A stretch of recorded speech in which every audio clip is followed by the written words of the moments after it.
Hello everybody, welcome back. One of the biggest things that bothered me from Wizard's Tales of Arcadia was the ending with Toby and Jim trying to lift the sword in the stone, Excalibur, and yet failing.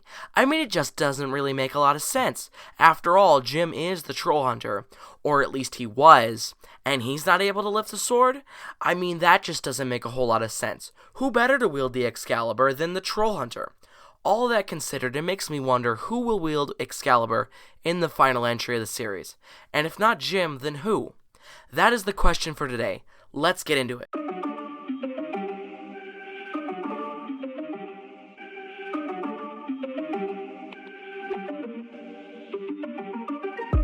Excalibur, the sword in the stone, the last relic of King Arthur, forcibly forged by the Lady of the Lake, shattered into pieces by Morgana, gratefully restored by the Lady of the Lake, and corrupted and restored by the Arcane Order. This sword has a lot of story attached to it, making it, I feel, an extremely important artifact for Trollhunters Rise of the Titans, making the question of who exactly will wield the sword an extremely important one. Just exactly who will be worthy, and why is Jim not worthy? I think that is the key question here. Why isn't Jim worthy? Now, we saw at the end of Wizards, he is feeling a lot of self-doubt. He literally said, "Without the amulet, am I still the Trollhunter?" And as we know, in the Season 2 episode of Trollhunters, Unbecoming, Jim actually does lose the amulet, and basically everything that made him the so-called Trollhunter, and yet he says, "I'm the Trollhunter. Amulet or not." So what exactly makes a Trollhunter? I think that it has more to do with your moral obligations rather than whether or not you have a magical artifact giving you powers. Obviously it does help though. Which makes Jim still the Trollhunter. Which in turn makes me wonder, why does he feel this way? He is still the Trollhunter.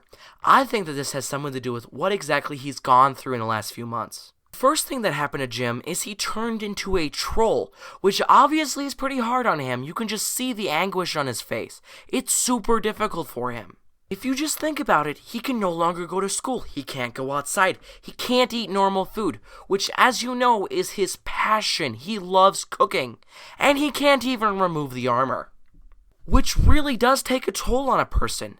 Not even to mention what happened to him in Wizards. He literally gets his soul ripped out, his body turned into a giant monster troll to terrorize his friends. And then after all of that, he's turned human, which, if you put it in that perspective, it really is a lot to go through. So no wonder he's feeling a lot of self-doubt, which begs the question, after all that, will he be the one to wield Excalibur, and are there any better options? So let's go through our options, the first of which being Toby, which we can clearly see he is not worthy, which makes a lot of sense considering he has a warhammer and is still able to fight. Then we have Deuce, who has magic, so I would doubt he would be the one to wield Excalibur.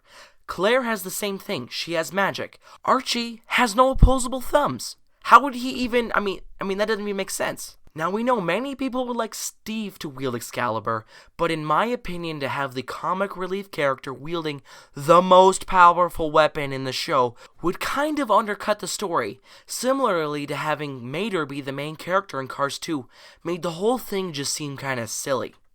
With that said, that pretty much only leaves Jim. So Jim's going to be the one to wield Excalibur.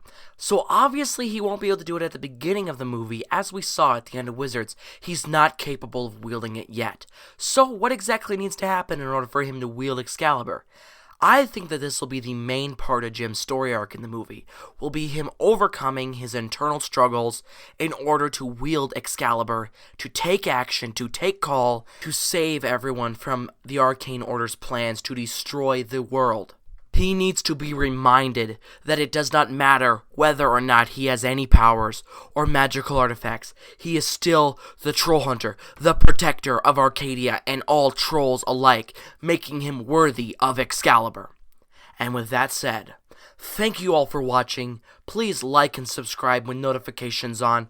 Check out my Twitter, it really does help me out, and my Discord, all linked below. Click one of these two videos if you want to see more content about Trollhunters and underrated TV shows. Thank you guys all for watching, and bye-bye.